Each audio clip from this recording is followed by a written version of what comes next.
Advocate Bhudev Mahanand का अभिवादन स्वीकार कीजिए। साथियों, आप देख रहे हैं voice of people, voice of Bahujan. Baspa Bharat का हर कोई स्टेट में मजबूती का साथ आगे बढ़ रहा है। अभी अभी एक खबर है, बिहार में बसपा एक्टिव मोड में आ चुका है। यानी बिहार में ऐसे सिचुएशन खड़ा हो रहा है, बिहार का नौजवान बसपा का पहला पसंद कर रहे हैं। यानी बहुजन समाज बसपा में शामिल हो रहा है। जनतांत्रिक विकास पार्टी, बिहार का जनतांत्रिक विकास पार्टी का मुखिया अनिल कुमार जी ने अपना समर्थकों के साथ, यानी सैकड़ों समर्थकों का साथ बसपा में शामिल हो गए। मतलब जनतांत्रिक विकास पार्टी बसपा में विलय हो गया है। अनिल कुमार जी को यह पता चल गया, बसपा ही एक पॉलिटिकल पार्टी है जो बहुजन समाज को अधिकार दे लाएगा और स्वाभिमान से जीने के लिए ताकत देगा। इसीलिए राम जी गौतम जी का नेतृत्व में सांसद भीमराव जी का नेतृत्व में अनिल कुमार जी ने बसपा में जॉइन हो गए।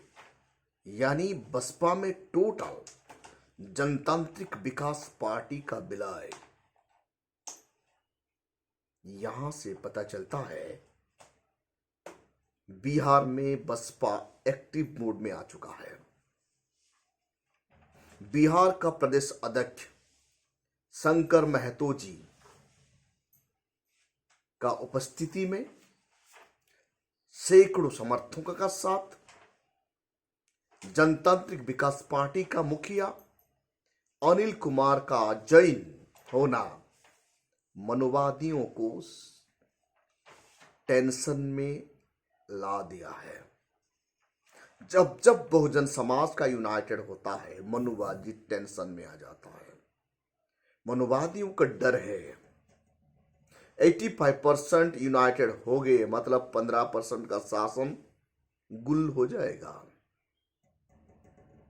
दादा साहेब कांशीराम का पीरियड में 1995 में जब हमारा ताकत आया बसपा का, उस वक्त बहन मायावती जी और दादा साहेब कांशीराम जी ने पेरियार मेला लगाया करते थे, साहू जी महाराज मेला लगाया करते थे, फूले मेला लगाया करते थे, नारायण गुरु मेला लगाया करते थे। यानी बसपा का महानायकों को कब्र से उठाकर समाज में लाकर खड़ा कर दिए थे दादा साहेब कांशीराम और बहन मायावती जी। दादा साहेब कांशीराम का कठिन परिश्रम आज बसपा को नेशनल पार्टी तक लाकर खड़ा कर दिया। बहन मायावती जी का डेडिकेशन और सेक्रीफाइस आज तक बसपा को नेशनल पार्टी का रूप में खड़ा करके रखी है। यानी बहन मायावती जी का नेतृत्व में आज बिहार, राजस्थान, तेलंगाना, उत्तर प्रदेश, हरियाणा में, कर्नाटका में बसपा अपना दमखम का साथ आगे बढ़ रहा है। बहुजन समाज ये जानता है, बीजेपी और कांग्रेस ये दोनों भाई भाई है। जब बीजेपी कमजोर हो जाता है, तमाम मनुवादी लीडर कांग्रेस पर आ जाते हैं। जब कांग्रेस कमजोर हो जाता है, तमाम मनुवादी लीडर बीजेपी में ज्वाइन हो जाते हैं। यानी ये दोनों पार्टी मनुवादियों का पार्टी है, इसमें कोई फर्क नहीं पड़ता। इसलिए अनिल कुमार जी को पता चल गया बिहार में हर हाल में बसपा में शामिल होना है और बहन मायावती जी का भारत का पीएम का रूप में देखना है। 2024 ऐसा एक दिन आ रहा है, ऐसा एक साल आ रहा है, वो अंबेडकर एरा होगा, यानी अंबेडकर का शासन आएगा, संविधान का शासन होगा, बहुजनों का। Without support of Bahujan Samaj party, no party will not able to make government in centre. Bahujan Samaj party का बिना सहयोग से कोई भी पॉलिटिकल पार्टी सरकार बना नहीं सकता। साथियों, राजस्थान में कांग्रेस का शासन है, वहां दलित उत्पीड़न ज्यादा है, बहुजन समाज को हर दिन मारा जा रहा है, शेड्यूल कास्ट लोगों को हर दिन एट्रोसिटी किया जा रहा है। इसीलिए राजस्थान का बसपा का टीम अपना ताकत का साथ गहलोत सरकार को घेराव कर रहे हैं। यानी कांग्रेस, जब भी कांग्रेस शासन में आता है दलितों पर अत्याचार होता है। आज बीजेपी शासन में है, दलितों पर अत्याचार ही है, बहुजन समाज सुरक्षित नहीं है। कांग्रेस का शासन में बहुजन समाज सुरक्षित नहीं था, बीजेपी का शासन का पीरियड में भी बहुजन समाज सुरक्षित नहीं है। भारत में बीजेपी का शासन है, बहुजन समाज सुरक्षित नहीं है। राजस्थान में कांग्रेस का शासन है। आप गहलोत सरकार को देखिए, हर दिन आए दिन बहुजन समाज का ऊपर अत्याचार होता है, मूंछ रखने से मारा जाता है, घड़ा से पानी पीने से जान गंवाना पड़ता है, शादी का समय में बारात घोड़ी से निकल नहीं सकता, मरने के बाद बहुजन समाज का लोगों को, खास करके शेड्यूल कास्ट लोगों को दफनाने के लिए स्मशान नहीं मिलता। ऐसा है राजस्थान, यानी ये कांग्रेस का शासन। जब कांग्रेस का शासन आता है, बहुजन समाज, शेड्यूल कास्ट लोगों को एट्रोसिटी होता है, शिक्षा से वंचित रखा जाता है, पानी पीने से मारा जाता है, शादी पर बारात में घोड़े पर बैठ के बारात जाने से रोका जाता है। ऐसे ही जब बीजेपी का शासन आता है, दलितों को मारा जाता है। इसलिए साथियों, बहुजन समाज को यूनाइटेड होना है, बाबा साहेब का संविधान को बचाना है। जितने मनुवादी सोच का पार्टी कभी भी कस्पिन परिस्थिति में भी schedule caste, schedule tribe, OBC को, खास करके शेड्यूल कास्ट, शेड्यूल ट्राइब को न्याय नहीं दिलाएगा। इसीलिए 85% को बहुजन बन जाना है।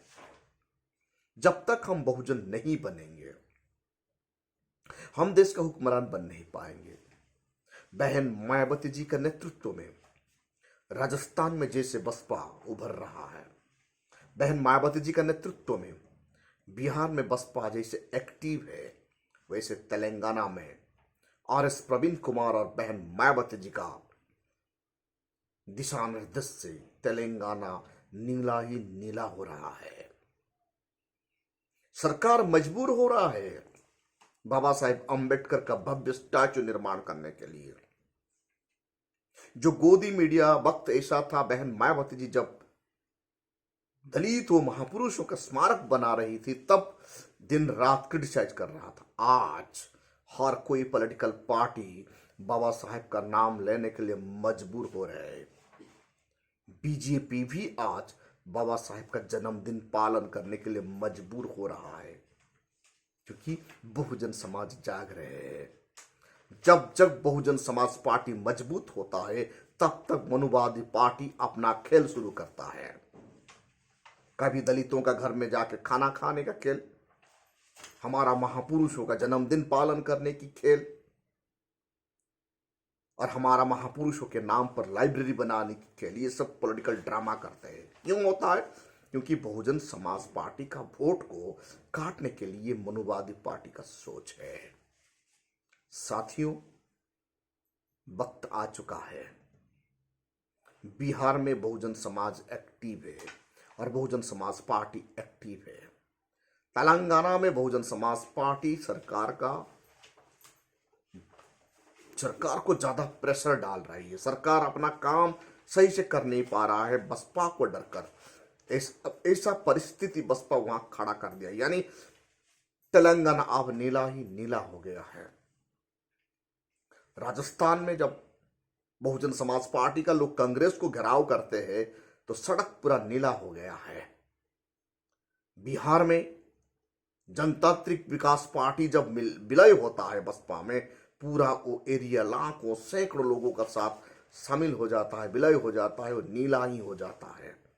अंबर नीला है, बहुजन समाज नीला है, यानी विशालता है। ये विशाल समाज को हुक्मरान बनना है। इसीलिए दादा साहेब कांशीराम बाबा साहेब आम्बेडकर का द्वारा बताया गया मार्ग को, दिशा निर्देश को हम सब बहुजन समाज को पालन करना है। साथियों, आप देख रहे हैं voice of people, voice of Bahujan. अभी तक आप हमारा चैनल सब्सक्राइब नहीं किए तो काइंडली सब्सक्राइब कीजिए, और ये वॉइस ऑफ बहुजन को हर घर तक पहुंचाने के लिए आप लाइक कीजिए, कमेंट कीजिए और शेयर जरूर कीजिए।